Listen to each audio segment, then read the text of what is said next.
cara mengenai riwayat hidup Bunda Maria. Pertama kita akan membahas asal-usulnya, saudara-saudari. Untuk memulai latar belakang Bunda Maria, kita bicara mengenai putranya lebih dulu. Kita sudah tahu semuanya bahwa Yesus itu keturunan Daud. Kalau kita membuka Lukas 18 ayat 38 contohnya, ada pernyataan dalam Injil Lukas seperti ini. Lalu ia, yaitu seorang buta, berseru, Yesus anak Daud, kasihanilah aku. Jadi ada perkataan anak Daud.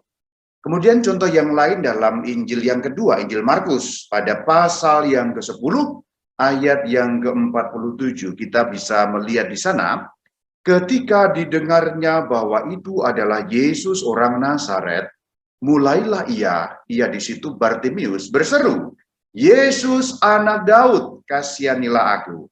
Jadi di sana kita mengetahui bahwa Yesus disebut anak Daud. Dan artinya anak Daud di sini bukan anak dalam arti harafiah, tetapi keturunan Daud. Karena antara Tuhan Yesus dengan Daud ada jarak waktu yang panjang, kurang lebih adalah 1000 tahun. Maka istilah anak Daud di sini menunjukkan Yesus sebagai keturunan Daud. Ada pertanyaan mengapa Yesus disebut anak Daud? Dalam arti keturunan. Mengapa Yesus disebut keturunan Daud? Dan jawaban yang biasanya muncul adalah karena Yesus mewarisi garis keturunan Daud melalui sisi ayah. Berarti dari jalur ayah.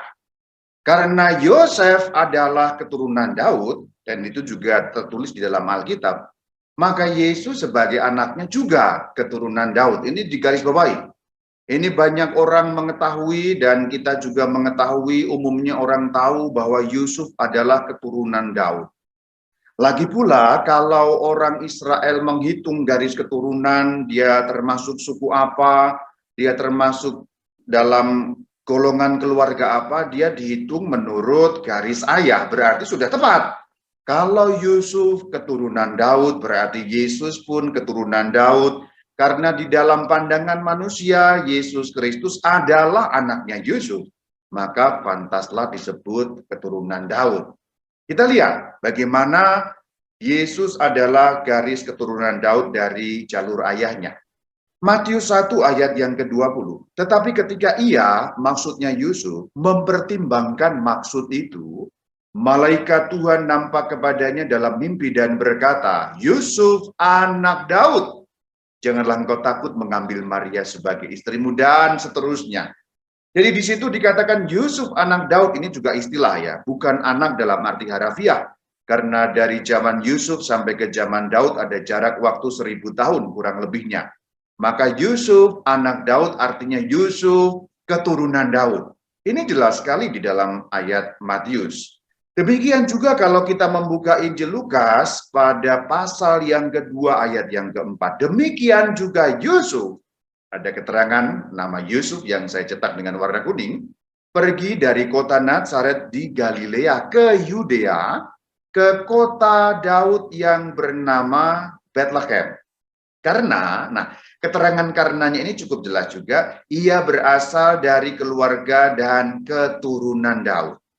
Ini cerita mengenai sensus penduduk karena harus pulang ke tempat asalnya. Kita tahu Daud berasal dari Bethlehem, maka keturunan Daud harus pulang ke Bethlehem. Karena itulah Yusuf pulang ke Bethlehem sebagai keturunan Daud. Jadi, kenapa Yesus disebut anak Daud? Karena ayahnya, papanya, keturunan Daud. Itu orang tahu semuanya. Padahal, saudara-saudari, tidak hanya itu. Benar bahwa Yusuf keturunan Daud. Benar bahwa Yesus mewarisi garis ayah berarti keturunan Daud juga. Tetapi ada garis lain yang menunjukkan bahwa secara daging Yesus Kristus juga keturunan Daud meskipun tanpa menghitung garis ayah. Karena pada dasarnya kan Yesus secara manusiawi lahir tanpa campur tangan seorang laki-laki, berarti secara daging Yesus Kristus lahir dari seorang wanita yang bernama Maria. Dia itulah yang kita bicarakan sekarang. Kalau kita meneliti Alkitab dan tradisi suci, ternyata Yesus Kristus disebut keturunan Daud dari garis ibu juga. Artinya apa? Artinya Maria memiliki garis keturunan keluarga Daud. Ini tidak banyak yang menyadari dan tidak banyak yang mengetahui. Maria berasal dari garis keturunan Daud, samar-samar, dan tidak banyak orang tahu. Nah, maka ketika tadi kita bicara mengenai Yesus anak Daud, sebenarnya kita sedang berbicara mengenai Maria yang juga berasal dari keturunan Daud. Romo, apakah ini ada ayatnya dalam Alkitab? Oh, ada. Yang di dalam ayat-ayat Alkitab itu tercantum bahwa Maria memiliki garis keturunan Daud. Dan nanti juga akan saya tampilkan tidak hanya Alkitab, tapi secara tradisi suci saya akan tampilkan juga bahwa Maria juga memiliki garis keturunan Daud. Sehingga info yang kita dapat lengkap dari Alkitab suci itu ada, kemudian dari tradisi suci kita juga mendapatkan info itu. Pertama dari Alkitab, yang membuktikan Maria sebagai keturunan Daud. Nas ini banyak orang membaca, tetapi kemungkinan nggak terlalu sadar bahwa di dalam Injil Lukas pada pasal yang pertama, mulai dari ayat yang ke-30, tersimpan info mengenai Maria yang memiliki garis Daud. Kita baca, kata malaikat itu kepadanya, jangan takut hai Maria, dan seterusnya. Ia, maksudnya Yesus, akan menjadi besar, Tuhan Allah akan mengaruniakan kepadanya tahta Daud bapa leluhurnya. Kata Maria kepada malaikat itu, bagaimana hal itu mungkin terjadi karena aku belum bersuami. Perhatikan bagian-bagian yang saya cetak dengan warna kuning.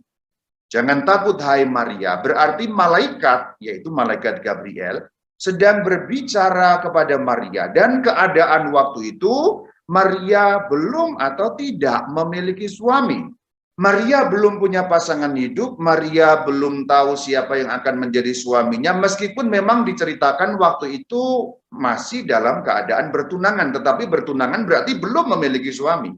Lalu malaikat mengatakan, Daud bapa leluhurnya. Katanya di situ itu merujuk pada Yesus Kristus. Berarti di sini tokoh utamanya adalah Maria, saudara-saudari.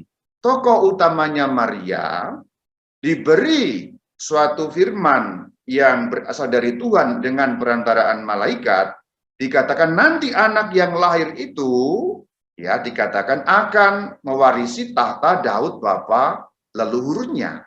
Kalau saat itu Maria belum memiliki suami, berarti itu kan nanti anak yang lahir dari Maria. Maka pernyataan Daud bapa leluhur Yesus tidak masuk akal kalau hanya ditinjau dari sudut Yusuf. Karena waktu itu mereka belum dalam keadaan suami istri. Berarti bapa leluhurnya, leluhur Yesus, yang adalah anak Maria, dengan demikian leluhurnya Maria juga Daud. Berarti ayat ini sebenarnya memberi petunjuk kepada kita. Maria memiliki garis keturunan Daud, saudara-saudara. Jadi Maria itu bersuku yang sama dengan sukunya Yusuf. Garisnya garis Daud, garis dari suku keturunan kaum Yehuda. Salah satu anaknya Israel. Lalu kalau kita membuka surat Roma pada pasal yang pertama ayat kedua dan ayat ketiga, terutama ayat ketiga, Rasul Paulus memberi keterangan yang sangat jelas bahwa Injil itu telah dijanjikannya, itu Allah, tentang anaknya, anak Allah berarti Yesus. Perhatikan kata yang saya cetak dengan warna kuning, yang menurut daging diperanakan dari keturunan Daud. Saudara-saudari, menurut daging Yesus diperanakan dari siapa? Tentulah dari Maria, bukan dari Yosef. Karena kedagingan Yesus mengambil dari kedagingan Maria. Kemanusiaan Yesus itu mengambil kemanusiaan Maria, dalam arti daging darah Maria menjadi daging darah Yesus secara manusia. Berarti di sini kalau dikatakan menurut daging dari keturunan Daud, artinya Maria keturunan Daud. Karena kalau secara daging kan berarti dari Maria, bukan dari Yosef. Dikatakan dalam Injil bahwa Yosef itu hanya anggapan orang, dalam arti menurut anggapan orang, nah gitu. Dia adalah anaknya Yosef, bukan menurut daging, tapi menurut anggapan orang. Artinya secara sosial, secara masyarakat, masyarakat tahunya papanya itu Yosef. Tetapi kedagingan Yosef, bahasa sekarangnya genetiknya Yosef tidak ada dalam diri Yesus Kristus. Genetiknya Bunda Maria ada. Jadi secara bahasa sekarang, kalau gennya Tuhan Yesus badannya itu diteliti, jasmaninya diteliti, genetikanya nyambung ke Bunda Maria, itulah yang dinamakan menurut daging dalam surat Roma pertama ayat yang ketiga, bab pertama ayat yang ketiga.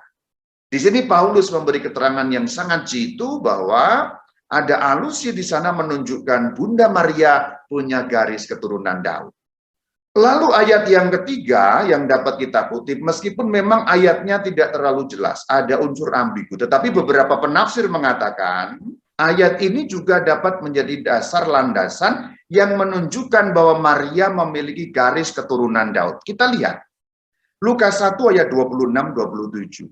Ini konteksnya masih yang tadi malaikat Gabriel pergi kepada Maria di kota Nazaret. Tokoh utama yang diceritakan dalam Lukas pada pasal pertama, mulai dari ayat 20-an sampai nyambung seterusnya itu, tokoh utamanya Maria. Ketika Yusuf ditampilkan pada ayat 27, Yusuf ditampilkan juga dalam kerangka Maria. Memang banyak penerjemahan mengenakan keterangan dari keluarga Daud untuk Yusuf. Tetapi beberapa ahli menyatakan, ada ahli yang setuju, ada yang tidak. Ya, bagian yang saya beri kotak warna kuning itu.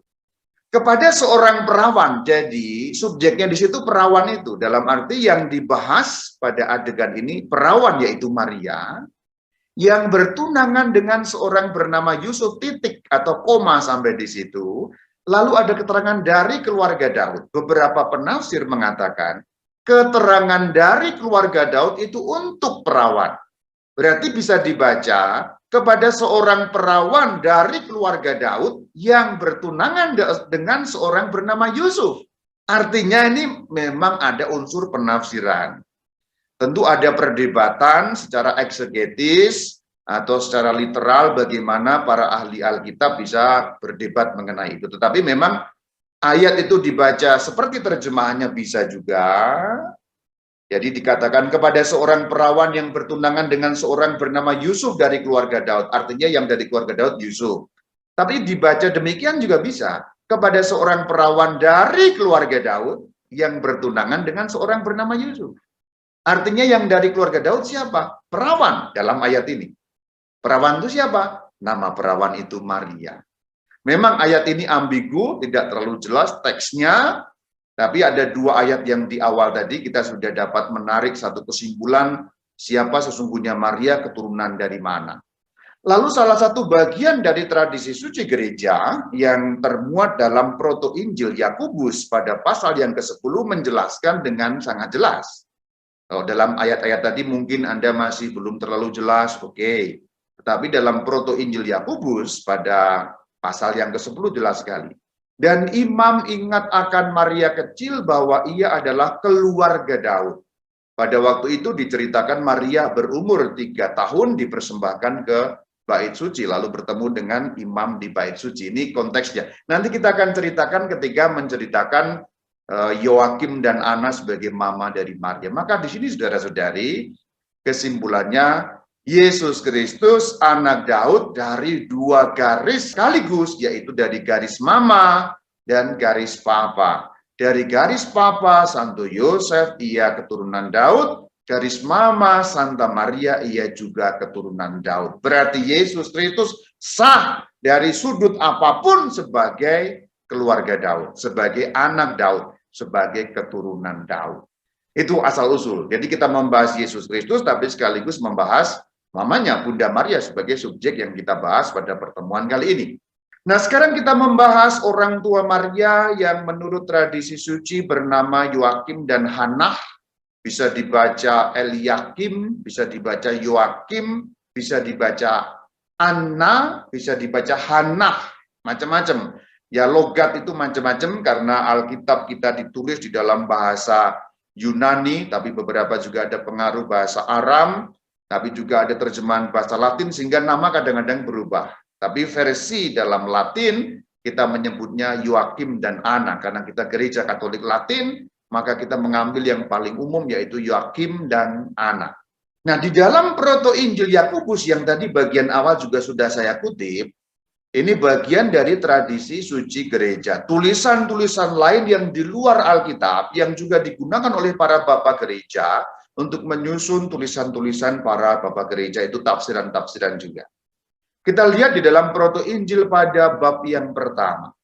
Pada bab yang pertama disebutkan nama Yoakim di sana. Jadi ini awal sekali dari kitab ini, yang termasuk bagian dari tradisi suci gereja, kita sudah menemukan nama Yoakim. Sekarang pada pasal yang kedua.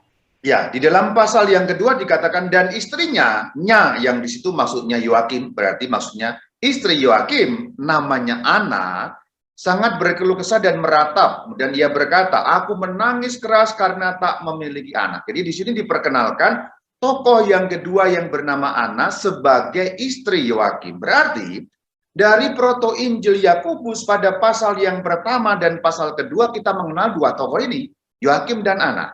Rupanya Proto Injil Yakobus pada pasal yang kedua memberi kita info yang lebih bahwa Ana tidak memiliki anak. Lalu dikatakan aku menangis keras. Saya hanya mengutip yang kita perlukan di sini. Sebenarnya pada bab 1 panjang lebar ayatnya. Kemudian pada bab 2 juga panjang lebar, tapi saya kutip pendek bagian yang memang kita perlukan untuk kita ketahui. Jadi di sini ada info mengenai Ana yang tidak memiliki anak. Jadi dia meratap dan mengeluh mengesah. Kita tahu saudara-saudari, untuk seorang Yahudi, Yakim dan Ana, mereka orang Yahudi. Untuk orang Yahudi tidak memiliki anak itu suatu kesedihan yang luar biasa. Itu aib yang luar biasa. Kita nanti dalam Perjanjian Baru kita membaca Elisabet di sana yang sudah pada umur tua tidak memiliki anak, itu sebagai aib untuk dia. Sekarang kita lanjut bahwa rupa-rupanya nanti pada pasal-pasal selanjutnya Yoakim dan Ana ini berdoa, terutama Ana berdoa memohon supaya ia diberi anak. Dan di dalam pasal yang keempat kita menemukan cerita seperti ini. Nah, di sini di dalam Proto Injil Yakobus pada pasal yang keempat itu dikatakan bahwa Tuhan mendengarkan doa Ana dan diberi perintah bahwa Ana akan mengandung. Dan perintah itu datang dari Tuhan melalui seorang malaikatnya. Bunyinya nasnya, dan melihatlah seorang malaikat Tuhan berdiri berkata, Ana, Ana, Tuhan telah mendengarkan doamu dan engkau akan mengandung. Berarti di sini Ana yang sebelumnya tidak memiliki anak, dia bersedih karena itu, kemudian mohon kepada Tuhan, akhirnya doanya dikabulkan sehingga ia mengandung. Dan di sini kita tahu saudara-saudari, kisah kelahiran Maria itu paralel dengan kisah Perjanjian Lama, yaitu kisah kelahiran Samuel. Itu mirip sekali. Kita akan lihat kalau di sini. Kita akan kutip dari Alkitab pada kitab pertama Samuel, dan secara tanda petik kebetulan nama mama mereka sama. Mamanya Bunda Maria itu bernama Anna, mamanya Samuel juga bernama Anna atau Hannah di dalam ejaan Ibrani. Kita baca Samuel 1 pada bab pertama, ayat yang pertama dan seterusnya. Ada seorang laki-laki dari Ramathaim Zofim, dari pegunungan Efraim, namanya Elkana bin Yeroham bin Elihu bin Tohu bin Sub bin seorang Efraim. Dikatakan orang ini mempunyai dua istri, yang seorang bernama Hana dan yang lain Penina. Penina punya anak, Hana tidak. Kemudian dikatakan pada ayat yang ke-9, berdirilah Hana, ayat yang ke-10, dengan hati pedih ia berdoa kepada Tuhan sambil menangis terseduh-seduh. Perhatikan, Hana Perjanjian Lama berdoa menangis terseduh-seduh. Hana Mama Maria menangis terseduh-seduh. Sebabnya sama, tidak memiliki anak. Selanjutnya dikatakan pada ayat yang ke-20, setahun kemudian mengandunglah Hana, melahirkan seorang anak laki-laki, dan seterusnya, namanya kemudian Samuel. Kita dapat tahu ceritanya dari kitab Samuel yang pertama. Nah, ini pun terjadi dengan Hana, mamanya Maria. Diceritakan di dalam Proto Injil Yakobus pada bab yang kelima. Nah, disinilah diceritakan bagaimana kelahiran Bunda Maria dari seorang mama bernama Hana, dikatakan dalam Proto Injil Yakobus. Dan terjadilah Ana disucikan, menyusui bayi itu dan memberi nama bayi itu dengan nama Maria. Saudara-saudari, nama Maria itu ejaan Latin, sedangkan ejaan Ibraninya itu berbunyi Miriam. Ini Miriam, bunyi asli dalam Ibrani. Miriam, bunyi Aramnya Maryam. Jadi Miriam Ibrani, Maryam itu Aram, kemudian diserap dalam bahasa-bahasa Eropa, bahasa Yunani, bahasa Latin menjadi Maria. Jadi Maria, kita sekarang memanggil Maria karena menurut ejaan Latin, Legio Mariae, Legio Maria. Itu kata aslinya Miriam atau Maryam. Nah, nama itu ditulis dalam bahasa Ibrani seperti ini. Bahasa Ibrani ditulis dari sebelah kanan ya, jadi bukan dari sebelah kiri. Itu paling kanan itu huruf mem, ya, kemudian resh, kemudian yod, kemudian mem bagian terakhir, maka ditutup dengan kotak seperti itu. Jadi huruf pertama dan huruf terakhir itu sama sebenarnya, tapi karena huruf terakhir harus berubah bentuk, maka mem yang di situ berubah bentuk. Jadi ini mem, resh, yod, mem. Kemudian diberi tanda bunyi, titik di bawah berbunyi I, kemudian titik dua yang bertingkat seperti itu berbunyi E atau E lemah atau menandakan huruf mati, lalu seperti huruf T itu menandakan huruf A, berarti ini Miriam, Miriam, itu dibacanya begitu. Itu muncul di dalam Exodus atau kitab Keluaran 15 pada pasal yang ke-15 pada ayat yang ke-20. Yang saya beri warna kuning itulah yang berbunyi Miriam. Ini sama ejaannya, tulisannya. Tapi kita tidak usah membaca begitu karena kita malah pusing. Tapi paling kurang Anda lihatlah. Teks asli Alkitab kita dalam bahasa Ibrani itu seperti itu. Ya paling kurang kita nggak bisa baca tapi pernah lihat. Sehingga kalaupun ada orang menuduh Alkitabnya orang Kristen itu nggak ada aslinya. Ada. Kita memang sekarang baca dalam bahasa Indonesia, dalam bahasa Inggris, dalam berbagai macam terjemahan, tapi bukan berarti aslinya tidak ada, selalu ada. Yaitu saya tunjukkan aslinya. Paling kurang kita pernah melihatnya. Kita tahu bahwa Miriam, akar kata dari nama Maria adalah seorang nabi perempuan, itu saudara perempuan Harun, dan bahkan dalam kitab Nabi Mika, ketiganya bahkan tanda petik disetarakan atau disamakan. Itulah kenapa kita tidak heran bahwa Yoakim dan Hana memberi nama anaknya dengan nama nabi perempuan itu. Yang ikut dalam pembebasan orang Israel yang keluar dari Mesir di bawah pimpinan Musa dan dibantu Harun. Jadi tiga tokoh itu termasuk tokoh-tokoh pemimpin. Musa, Harun, kemudian Miriam sebagai seorang nabi perempuan. Maka kita boleh katakan ya nama yang bagus di dalam arti orang Ibrani, orang Yahudi, karena kita tahu bahwa Hana, Yoakim orang Yahudi. Apa arti nama Miriam? Tidak ada kepastian, tetapi beberapa ahli mengatakan artinya memberontak. Ayat yang bisa dikutip dalam Bilangan 12 ayat 1, Miriam dan Harun itu mencela Musa, tanda petik memberontak terhadap Musa, karena waktu itu Musa mengambil seorang perempuan dari suku Kush, dari luar bangsa Israel. Jadi dicela karena Musa mengambil istri orang lain. Bukan orang lain dalam arti istri orang, tapi mengambil istri dari bangsa lain. Arti yang lain beberapa ahli menduga artinya gemuk, tapi dalam bahasa zaman kuno gemuk itu bukan seperti pikiran kita sekarang ya. Gemuk itu berarti montok dalam arti cantik, dalam arti indah. Karena kecantikan pada zaman kuno tidak diasosiasikan dengan kerempeng seperti zaman sekarang. Kalau zaman sekarang yang dianggap cantik, yang dianggap perempuan ideal itu yang kerempeng-kerempeng, yang kurus-kurus, yang sekarang kita menyebutnya langsing, tapi ya sebenarnya kerempeng, itu yang dianggap cantik. Tapi pada zaman kuno, itu bahkan sampai abad pertengahan masih ada, sampai zaman barok bahkan masih ada, yang dianggap cantik itu yang seperti ini, Mona Lisa, yang berisi. Ya, kalau perempuan kerempeng dianggap tidak cantik, maka kalau Miriam berarti gemuk, berarti cantik. Ya, itu tapi nggak penting, arti nama itu hanya sekilas-sekilas, kita tidak punya kepastian mengenai itu. Sementara itu dalam kitab Mika pada pasal yang ke-6 ayat yang ke-4 kita tahu bahwa dikatakan, aku mengutus Musa dan Harun dan Miriam sebagai penganjurmu. Perhatikan bahwa Musa, Harun, Miriam ditulis satu deret. Ini menunjukkan betapa pentingnya nama tokoh Miriam itu di dalam sejarah bangsa Israel. Nah, kita sekarang meninjau ke Nazaret sebagai asal-usul dari Bunda Maria. Apakah Nazaret tempat kelahiran Bunda Maria? Itu pertanyaan. Kita tidak punya kepastian yang terlalu pasti mengenai kelahiran Bunda Maria di mana. Jadi tadi diceritakan dalam proto Injil Yakobus, tetapi tempatnya tidak pasti. Ada 3 proposal yang diajukan bahwa Bunda Maria lahir di Bethlehem. Itu yang pertama. Yang kedua lahir di Seforis, itu masih dekat-dekat situ. Kemudian yang ketiga lahir di Yerusalem. Dan beberapa ahli, beberapa tradisi suci lebih cenderung mengatakan Bunda Maria lahir di Yerusalem atau lahir di sekitar Yerusalem. Meskipun ada dua proposal lain yang mengatakan hal yang berbeda, yaitu Seforis dan Bethlehem.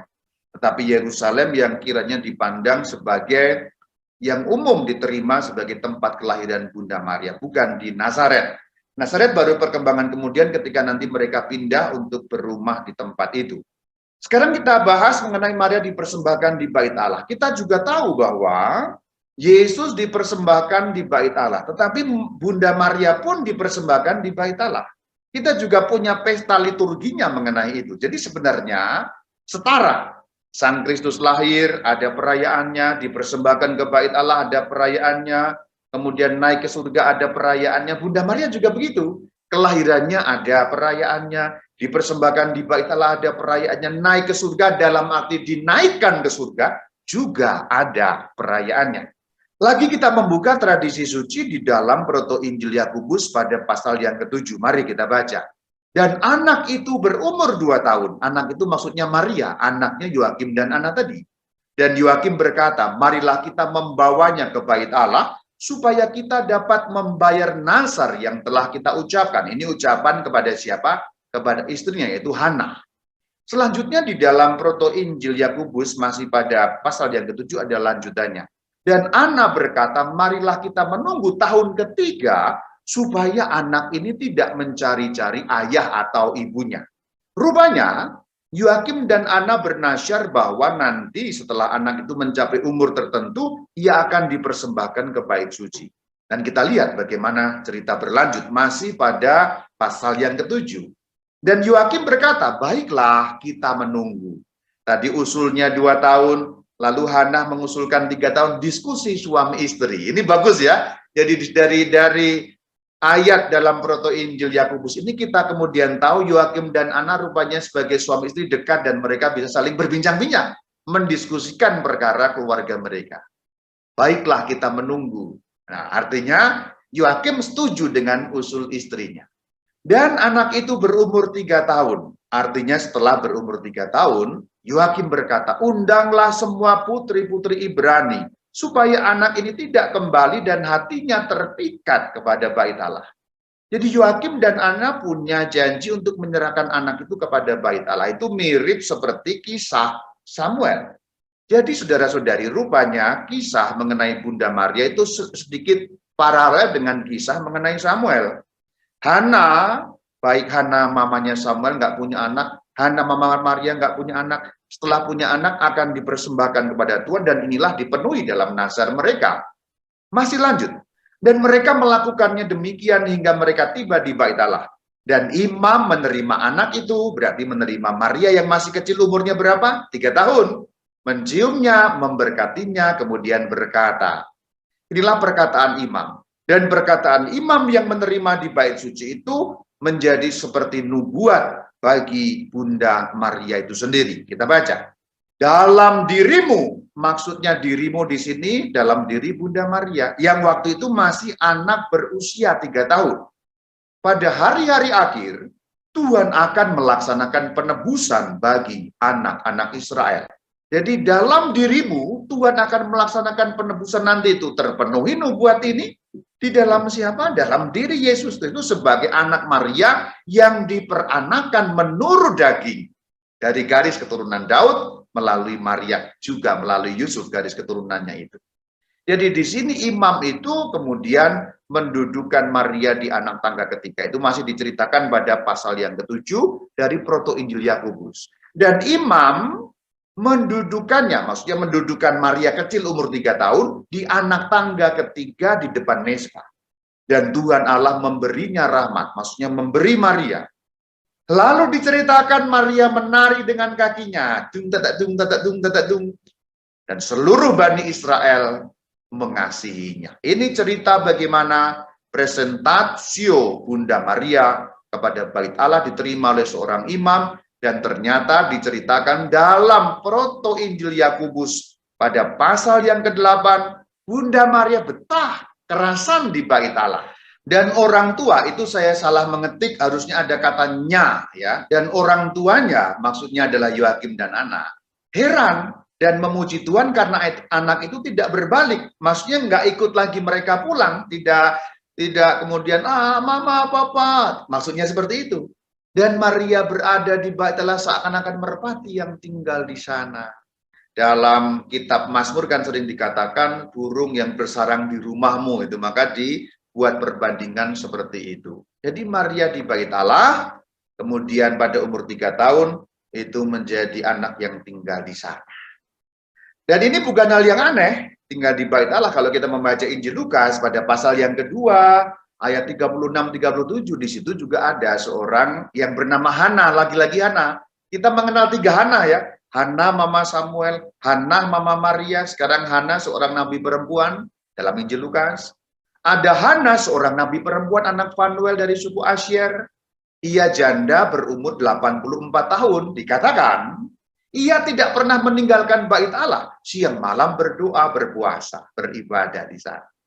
Ini bukan sesuatu yang aneh. Maka ketika Maria dibawa ke bait Allah, kesaksian Injil dalam Injil Lukas pun menguatkan kisah itu. Sehingga kita tidak perlu heran, karena memang beberapa orang kemudian tinggal di bait Allah, melaksanakan peribadatan, berdoa, dan berpuasa. Namun memang beberapa ahli menafsirkan, Bunda Maria bukan dalam arti tertentu benar-benar tinggal di bait Allah, tetapi dalam arti tertentu sering berada di bait Allah, meskipun dia masih tinggal bersama dengan mamanya dan papanya Yoakim dan Ana. Tapi bahwa kedekatan Bunda Maria dengan bait Allah, kesucian Bunda Maria yang terpikat dengan bait suci sudah dimulai sejak ia masih masa kecilnya. Bagaimana kesuciannya, bagaimana dia sungguh-sungguh mau dekat dengan Allah sudah nampak dari masa kecilnya. Itu mengenai asal-usul Maria. Selesai. Jadi kurang lebih kita mengetahui sedikit mengenai asal-usul Bunda Maria dari beberapa nas yang sudah kita kutip. Sekarang kita bahas mengenai peran Maria seperti apa. Nah, kita kembali ke Nazaret. Nazaret itu rumah Maria jelas, yang terbukti dengan ayat Injil Lukas pada bab pertama ayat 26-27 yang sudah kita bahas di bagian depan tadi. Maria itu ada di kota Nazaret dikunjungi oleh malaikat Gabriel. Oh ya, gambar yang saya kutip di sini ini adalah Nazaret pada zaman modern. Jadi di tempat di mana rumah Maria itu, kemudian di tempat Gabriel menampakkan diri itu, dibangun sebuah basilika yang besar. Kemudian kita kalau masuk ke dalamnya agak di lantai bawah ada altar seperti ini. Di bagian tengah altar itu ada tulisan, terlalu kecil saya besarkan ya. Itu berbunyi verbum caro hic factum est. Jadi saya tulis saja di bawahnya. Di bagian tengah altar itu berbunyi verbum caro hic factum est. Kata hic saya besarkan karena itu tambahan atas kutipan. Terjemahannya dalam bahasa Indonesia, kalau kita terjemahkan berbunyi, firman menjadi manusia di sini. Artinya disitulah terjadi bahwa Maria mengatakan, ya, terjadi padaku menurut perkataanmu itu di tempat itu. Maka untuk mengenang itu gereja memberi tulisan pada altar itu, verbum caro hic factum est. Verbum artinya sabda atau firman, sama firman sabda. Caro itu artinya daging. Artinya kedagingan berarti manusia maksudnya. Hic di sini, factum est itu jadi, menjadi, terjadi ya. Terjemahannya firman menjadi manusia di sini. Ini mengingatkan pada ayat Alkitab Yohanes 1:14. Yohanes 1 ayat 14, firman itu telah menjadi manusia. Logos sarx egeneto et verbum caro factum est. Bahasa Latinnya begitu dalam Yohanes yang kita kutip tadi itu. Itu bahasa Latin. Tapi kemudian diselipkan kata hic untuk menekankan disinilah tempat itulah yang menjadi tempat bahwa firman menjadi manusia dalam rahim Maria yang mengatakan ya, aku mau terjadi padaku menurut perkataan Tuhan melalui malaikat itu. Dan ini menarik tempat ini. Kalau kapan-kapan Anda punya rezeki dan pandemi sudah berlalu, Anda perlu ke tempat ini dan ingat-ingat baik-baik itu bagian itu. Karena di tempat itulah Bunda Maria menerima kabar. Dan Di bagian altar itu tempat Maria berdiri. Dan pilar yang sebelah kanan itu ada kolom, ada pilar ya. Itu tempat Gabriel berdiri. Jadi menarik sekali kalau kita menghubungkan tempat-tempat suci, apalagi kalau kita sudah tahu ceritanya, suatu kali kita ke sana, oh ini dulu yang diceritakan Rama Bayu katanya gitu ya. Ketika Anda sampai di tempat itu, ya sentuh, ini ada pilar tempat Gabriel berdiri, dilambangkan dengan ada pilar yang didirikan di sana. Ini lambang-lambang yang digunakan. Oke, kita tinggalkan Nazaret mengenai cerita-cerita itu, lalu kita kembali kepada nas yang sudah dikutip, bertunangan dengan seorang bernama Yusuf. Pendek kata, kemudian memang Maria pada umur 14 tahun bertunangan. Tidak ada kepastian yang mutlak, tetapi beberapa tradisi mengatakan bahwa ada dua kemungkinan. Maria dijodohkan oleh imam yang di bait suci. Tradisi lain mengatakan Maria kemudian diatur pertunangannya dengan orang tuanya Yusuf. Jadi tidak ada kepastian yang terlalu mutlak. Tapi bahwa intinya kemudian Maria bertunangan dengan seorang yang bernama Yusuf. Kita tahu dari keluarga Daud. Lalu kemudian Maria sudah mengatakan ya, Roh Kudus akan turun yang kita kenang dalam peristiwa perkandungan Tuhan Yesus itu, yang juga selalu kita doakan di dalam doa malaikat Tuhan 3 kali sehari. Bagian ini ya, malaikat Tuhan memberi kabar kepada Bunda Maria, lalu dikatakan kalimat yang sangat terkenal, jadilah padaku menurut perkataanmu. Pendek kata, kemudian mengandung, dan di situ saat mengandung itu kemudian mengunjungi Elisabet. Dikatakan Maria berangkat dalam Lukas 1 ayat 39 sampai 40, lalu berjalan ke pegunungan ke sebuah kota di Yehuda. Jadi ini di Yehuda bagian selatan, artinya dekat-dekat Yerusalem. Lalu masuk ke rumah Zakaria memberi salam kepada Elisabet, dan di situ terjadi peristiwa yang luar biasa. Yang kata-kata dalam ayat itu kemudian menjadi bagian dari kata-kata kita setiap kali kita berdoa, Salam Maria, Ave Maria.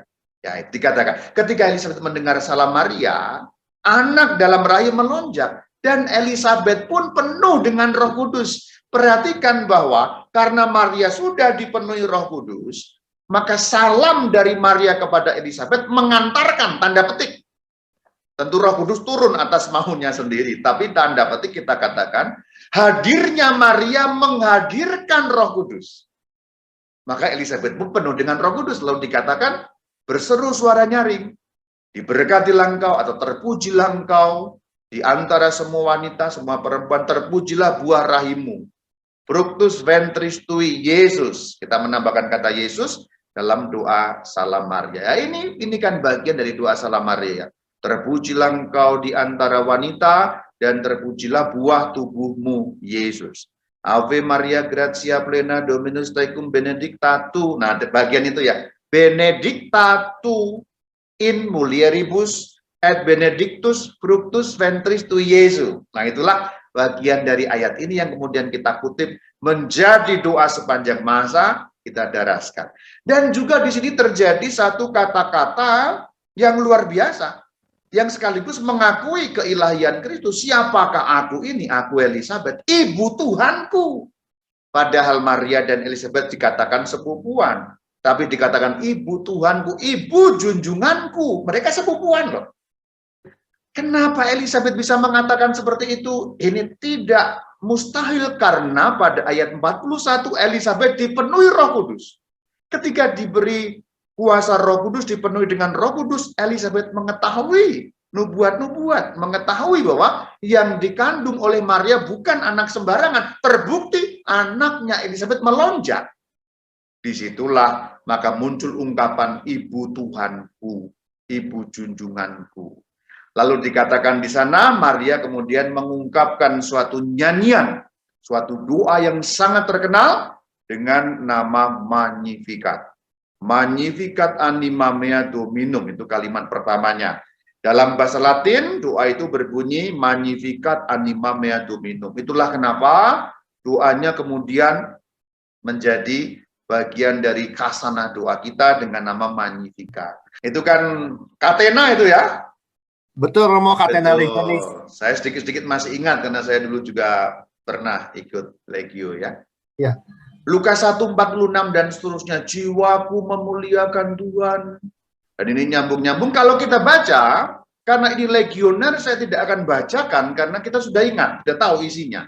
Rupanya ini mirip paralel juga dengan nyanyiannya siapa? Hana dalam Perjanjian Lama. Jadi rupanya nama-nama itu tidak kebetulan, saudara-saudari. Hana nyanyi, Maria nyanyi. Kita baca 1 Samuel 2 ayat 1, berdoalah Hana, katanya, hatiku bersukaria karena Tuhan, tanduk keselamatanku, kekuatanku ditinggikan, dan seterusnya. Kita lihat pada bagian selanjutnya, pada ayat yang kelima, siapa yang kenyang sekarang menyewakan diri. Ini sama ya, sama. Ayat 7, ayat 6, Tuhan mematikan, menghidupkan, Dia menurunkan ke dalam dunia orang mati. Ayat 7, Tuhan membuat miskin, merendahkan, meninggikan. Ini paralel dengan doanya Bunda Maria, nyanyiannya dalam Magnificat tadi. Meninggikan orang rendah, menurunkan orang berkuasa, dan seterusnya, dan seterusnya. Jadi rupanya antara Samuel dan Maria hubungannya erat. Antara Hana Perjanjian Lama dan Hana Perjanjian Baru hubungannya erat, saudara-saudari. Di sini kita melihat bagaimana intertekstualitas, artinya apa? Hubungan-hubungan antar teks itu kemudian juga nampak. Lalu ada pertanyaan, apakah selama itu Yusuf tak bersetubuh dengan Maria? Saya sudah pernah membahas dalam channel YouTube saya, nanti Anda kunjungi YouTube saya itu Katkit, katekese sedikit.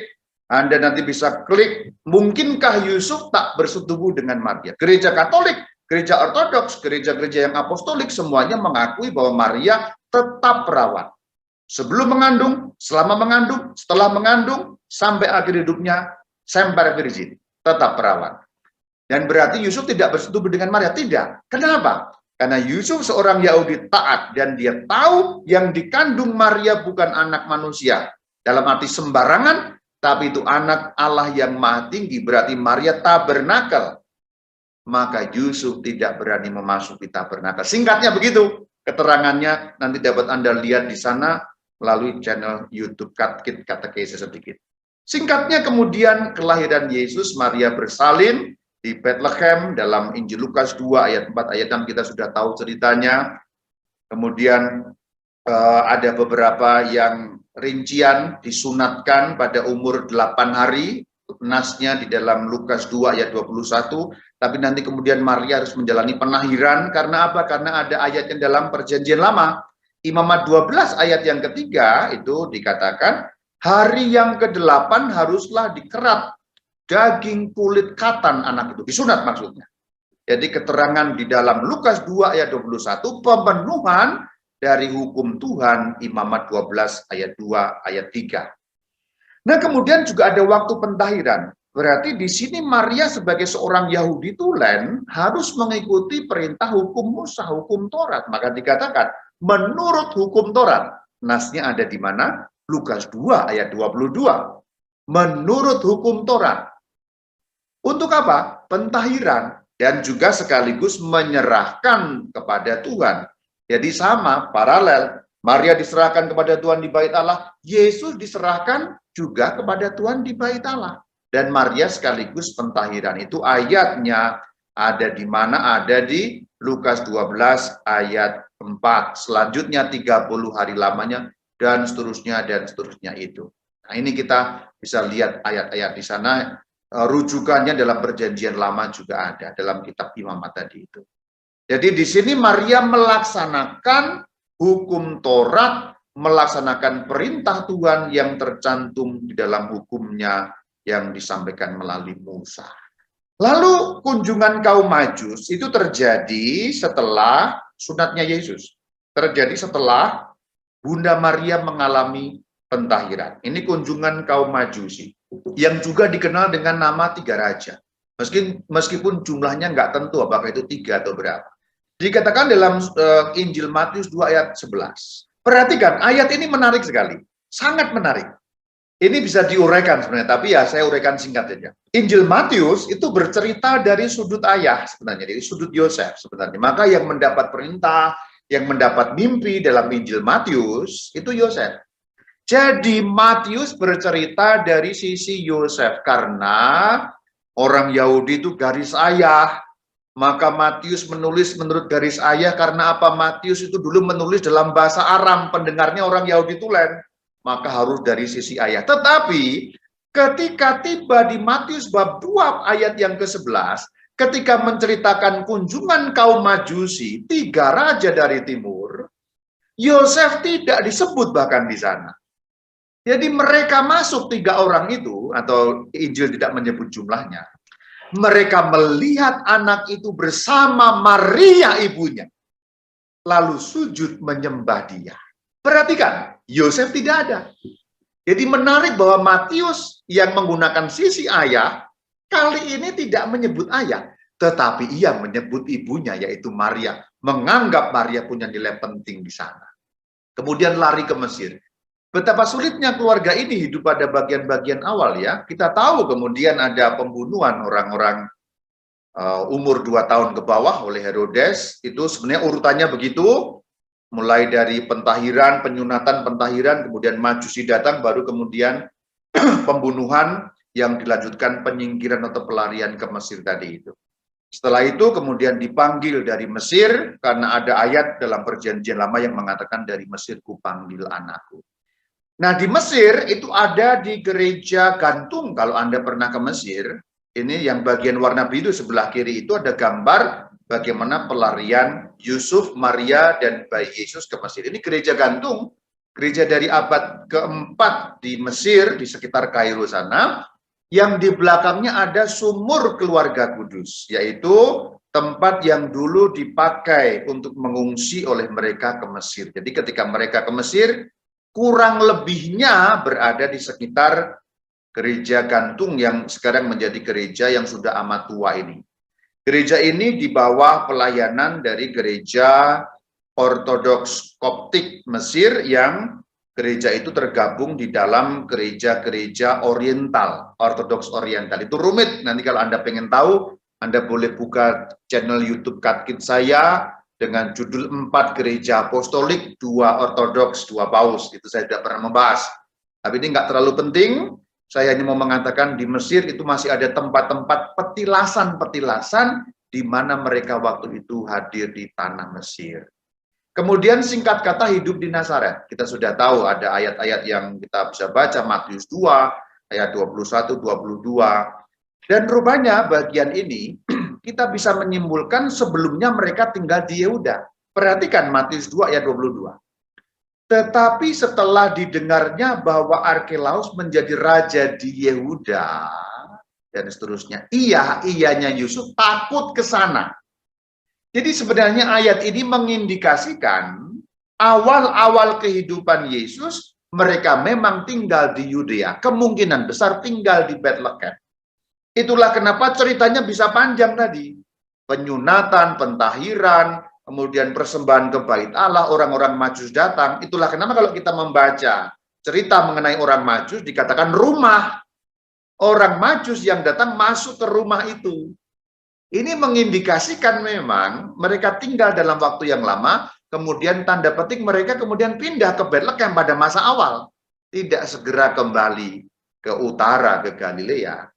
Maka dikatakan ia takut ke sana. Artinya, kita bisa simpulkan dari Injil Matius 2 ayat 22, Yusuf sebenarnya mau kemana? Mau ke Yudea. Bethlehem itu masuk Yudea. Jadi kemungkinan Yusuf ingin berkehendak kembali ke Bethlehem seperti ketika awalnya mereka masih hidup sebelum pembunuhan anak-anak 2 tahun itu. Tetapi kemudian dinasihati dalam mimpi Yusuf pergi ke Galilea. Akhirnya pergi ke Galilea, tinggal di Nazaret, ayatnya Matius 2 ayat 23, untuk menggenapi firman Tuhan bahwa Yesus disebut orang Nazaret. Jadi penggenapannya itu karena ketakutan awalnya, situasi sosial politik yang kemudian menakutkan, akhirnya pindah ke wilayah utara. Galilea di wilayah utara yang jauh dari wilayah Yerusalem. Nah, pada saat berkarya, peran Bunda Maria akan saya tampilkan 3 yang penting-penting utama ya. Pertama saat ada di Kana, yaitu perkawinan di Kana. Yang kedua saat Yesus mengajar. Yang ketiga saat sengsara Tuhan. Karena kita tahu ceritanya. Yohanes pada pasal yang kedua ayat 1-11. Dikatakan ada ibu Yesus. Dan di situ yang bagian paling pentingnya itu apa? Bagian paling pentingnya adalah saatku belum tiba. Yang itu. Nanti pada ayat-ayat selanjutnya dikatakan, apa yang kau mau daripadaku, wanita atau perempuan, ibu terjemahannya, saatku belum tiba. Pada saat itu Bunda Maria memberitahu kepada Tuhan Yesus mereka kehabisan anggur. Dan pada saat itu Tuhan Yesus belum menampilkan tanda-tanda apapun mengenai keilahiannya. Maka dikatakan bahwa perkawinan Kana menjadi tempat tanda yang pertama yang muncul karena pengaruh Bunda Maria. Doa syafaat Bunda Maria, permohonan Bunda Maria, itu menunjukkan bagaimana dekatnya Yesus dengan Bunda Maria, betapa dekatnya Bunda Maria dengan putranya Yesus Kristus, sampai waktunya yang belum tiba pun, tanda petik, dipercepat oleh Bunda Maria sehingga tiba saat itu juga. Luar biasa Bunda Maria ini. Ini karena lewat, kita sudah sangat kenal ceritanya. Kemudian bagian penting yang lain yaitu pada saat Baginda Yesus tampil depan umum ketika mencari, ya.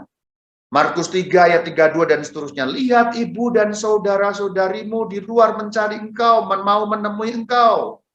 Yesus menjawab, siapa ibuku? Lalu dikatakan, ini ibuku, siapa melakukan kehendak Allah, dialah saudaraku laki-laki, dialah saudariku perempuan, dialah ibuku.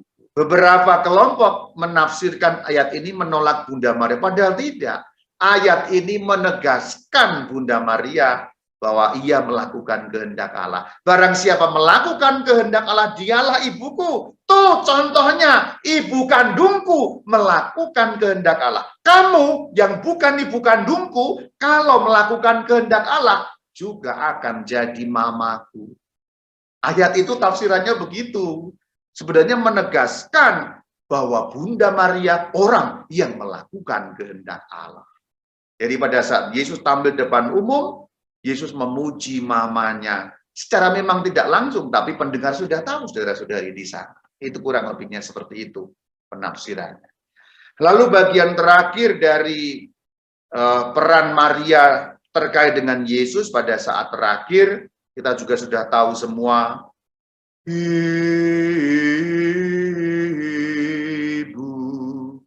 inilah anakmu. Inilah ibumu. Adegan disalib, ya. Bunda Maria dan Santo Yohanes, Rasul, Yohanes Penginjil, lalu menerima Bunda Maria dalam rumahnya. Kita lihat bagian terakhir yang cetak warna kuning. Sejak saat itu murid itu menerima dia di dalam rumahnya. Dan tradisi suci menerima tafsiran bahwa murid itu adalah Yohanes Penginjil. Untuk lengkapnya Anda boleh klik nanti yang berjudul menolak Maria sama dengan antikristus. Itu Anda boleh klik, itu saya bahas panjang lebar mengenai tema itu. Sekarang kita singkat saja. Kita fokus pada murid yang menerima Maria di dalam rumahnya. Berarti sejak adegan ini, episode ini, Maria kemudian tinggal bersama dengan Yohanes Sang Penginjil, Yohanes Rasul. Maka setelah kebangkitan Tuhan, kita bisa melihat bagaimana perkembangan hidup Bunda Maria, kemudian terkait dengan perkembangan kehidupan Yohanes Rasul. Artinya, episode setelah kebangkitan Tuhan, kita bisa meneliti kehidupan Yohanes untuk mengetahui kurang lebihnya kehidupan Bunda Maria seperti apa. Ketika nanti Maria tidak disebutkan secara eksplisit, kita bisa mendeteksi dari kehidupan Yohanes. Karena apa? Kemudian Yohanes menerima Maria di dalam rumahnya. Beberapa masih disebut pada bagian awal, sebelum Pentakosta contohnya, ya, Kisah Rasul 1 ayat 14. Yang kembali ke kota, masuk ke ruang atas, dikatakan mereka berkumpul, bertekun, sehati dalam doa, dengan siapa? Beberapa perempuan, serta Maria Ibu Yesus dan saudara-saudara Yesus. Saya juga sudah membahas bagian ini, Anda boleh klik nanti yang berjudul Agama Jalan Tuhan, saya bahas panjang lebar di sana. Berarti pada saat Pentakosta, Bunda Maria juga ikut ada di sana. Dia ikut di ruang atas, ikut bersama dengan para rasul berkumpul menantikan janji Bapa. Lalu Yohanes kita lihat, kenapa sekarang berpaling kepada Yohanes? Karena tadi, sejak saat itu Maria kemudian diterima di rumah Yohanes. Berarti kalau kita sekarang meneliti Yohanes, sama dengan meneliti di mana Bunda Maria. Kisah Rasul 3 ayat 1. Yohanes pergi ke bait suci, berarti pada adegan-adegan itu Bunda Maria masih berada di Yerusalem bersama dengan Yohanes. Bahkan nanti sampai beberapa lama masih demikian. Galatia 2 ayat 9 itu yang menyebut bagaimana Paulus bertobat dan kemudian bersalaman dengan Yakobus, Kefas dan Yohanes. Yohanes penginjil berjabatan dengan tangan dengan Paulus sebagai tanda persekutuan, berarti bahkan setelah pertobatan Saulus alias Paulus, Bunda Maria berarti masih ada di Yerusalem. Kita juga lihat bagaimana ketika Yohanes ditangkap bersama dengan Petrus, Praksis Apostolon atau Kisah Para Rasul 4 ayat 13, lalu nyambung ayat-ayat selanjutnya. Dan kemudian ketika mereka diutus ke Samaria, pada Praksis Apostolon alias Kisah Para Rasul pada bab yang ke-8 ayat 14, Petrus dan Yohanes pergi ke Samaria, tetapi mereka base camp-nya ada di Yerusalem. Artinya Bunda Maria setelah kebangkitan Tuhan, setelah Pentakosta, ada di kota Yerusalem, tinggal di sana. Lalu ternyata Yohanes tanda petik hilang dari Alkitab. Tetapi tradisi suci, puji Tuhan, Deo Gratias mencatat di mana Yohanes. Bahasa gampangnya pada episode-episode ini kalau kita menemukan Yohanes di mana, kita menemukan Maria ada di mana. Maria di Yerusalem. Apakah setelah itu kemudian Yohanes di Yerusalem? Tampaknya kemudian mereka berpindah tempat. Ini terbukti dari Kisah Rasul 12 ayat 1.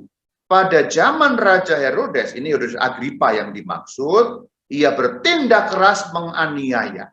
Kira-kira tahun 41 sampai 44 Masehi. 40-an Masehi awal, orang-orang Kristen awal kemudian dianiaya. Berarti mereka kemudian menyebar. Dan para rasul berpencar keluar dari Yerusalem.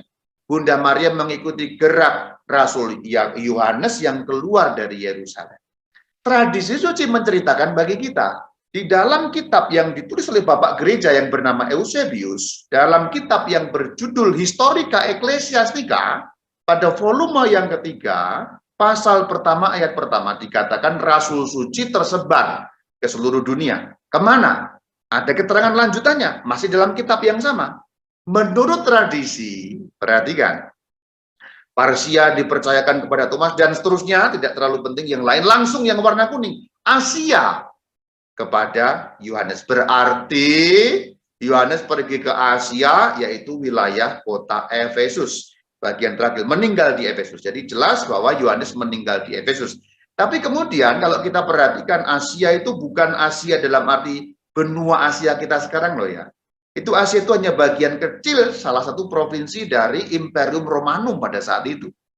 Jadi Asia itu cuma bagian kecil di situ, beberapa kota utama adalah Efesus dan Miletus. Jadi Bunda Maria pindah dari Yudea ke Efesus. Itulah kenapa beberapa tradisi suci mengatakan Bunda Maria meninggal dunia di Efesus. Tapi sebenarnya Bunda Maria kembali lagi ke Yerusalem. Bahkan nanti pada saat para rasul itu bersidang di Yerusalem, itu Bunda Maria ada di Yerusalem tapi sudah meninggal dunia. Karena diperkirakan memang Bunda Maria meninggal pada tahun 48 Masehi. Jadi tidak berapa lama setelah penganiayaan oleh Agripa tadi, untuk menghindari penganiayaan, mereka pindah ke Asia, yaitu di kota Efesus, karena bersama dengan Yohanes. Nah kemudian kira-kira sudah agak reda kembali ke Yerusalem. Lalu pada tahun 48 Masehi, Bunda Maria meninggal. Itu tercatat di dalam kitab yang berjudul Eusebii Chronicorum atau kronik dari Bapak Gereja Eusebius. Nah, Bunda Maria meninggal dunia, akhir hidupnya ada di kota suci Yerusalem, dan sekarang kalau kita lihat bahwa kota suci Yerusalem itu dibangun suatu basilika yang dinamakan basilika atau gereja Dormitio, yang arti harafiah tertidur, tapi maksudnya tidur dalam arti meninggal dunia. Nah, kisah-kisah selanjutnya dari Rasul Yohanes itu ke Pulau Patmos, tetapi waktu itu Bunda Maria sudah tidak ada, sudah nggak bersama dengan Yohanes. Jadi Yohanes sudah sendirian, dibuang ke Pulau Patmos pada zaman Nero, artinya ini sudah meninggal dunia Bunda Maria. Kemudian nanti Yohanes kembali ke Efesus, itu juga sudah meninggal Bunda Maria, meninggalnya di Yerusalem. Memang ada juga beberapa tradisi kecil yang menyatakan Bunda Maria meninggal di Efesus. Ada yang berpendapat seperti itu, tapi memang kebanyakan menyatakan bahwa Bunda Maria meninggal di kota Yerusalem dan kemudian dibangun satu basilika besar di tempat di mana Bunda Maria diangkat ke surga. Lalu kalau kita membuka mengenai cerita Bunda Maria diangkat ke surga, saya tidak akan cerita panjang lebar bagian ini, Anda nanti bisa membuka channel YouTube saya yang berjudul Misteri Bunda Maria diangkat ke surga, saya jelaskan panjang lebar. Saya hanya kutip KGK, yaitu Katekismus dari 966 dan 974 yang menceritakan bahwa Bunda Maria diangkat dengan jiwa dan badan ke dalam kemuliaan surga. Jadi disitulah, di Yerusalem itulah Bunda Maria kemudian wafat, dari wafat itu kemudian diangkat ke surga dengan jiwa dan badannya. Ringkasnya begitu, riwayat kehidupan Bunda Maria. Memang dalam Alkitab tidak banyak disebut, tetapi puji Tuhan, Deo gratias, kita memiliki tradisi suci, sehingga yang samar-samar itu menjadi jelas. Sama, rasul-rasul yang samar-samar pun menjadi jelas. Yohanes pun, saya juga sedang menyiapkan tentang Yohanes, karena nama baptis saya Yohanes. Yang sudah saya bahas adalah Petrus dalam 8 seri. Kalau Anda juga pengen nonton bagaimana kelengkapan tradisi suci itu membuat kita mengerti bagaimana cerita hidup mereka, Anda boleh klik ke channel YouTube Katkit. Begitu kurang lebihnya perjalanan riwayat hidup, kita menggali dari Alkitab, menggali dari tradisi suci gereja. Saya juga tampilkan beberapa tempat yang terkait langsung dengan kehidupan Bunda Maria. Jadi makamnya Bunda Maria itu ada di mana? Tidak ada makamnya, tapi meninggalnya ada di Yerusalem. Nah, sekarang badannya ada di mana? Ada di surga, mendahului kita semua. Dan Bunda Maria orang nomor 2. Ini logo atau gambar yang kami buat sendiri, ini lucu-lucuan ya. Ini seperti menang, ini waktu kami buat pada saat 15 Agustus yang lalu, itu kan masih musim Olimpiade. Yesus juara pertama, Bunda Maria juara kedua. Yesus mendapat emas, Bunda Maria mendapat perak. Dalam hal apa? Wafat, bangkit, naik ke surga. Nanti kita menyusul nomor-nomor yang selanjutnya. Demikian kiranya mendapat pengetahuan yang bermanfaat bagi iman kita.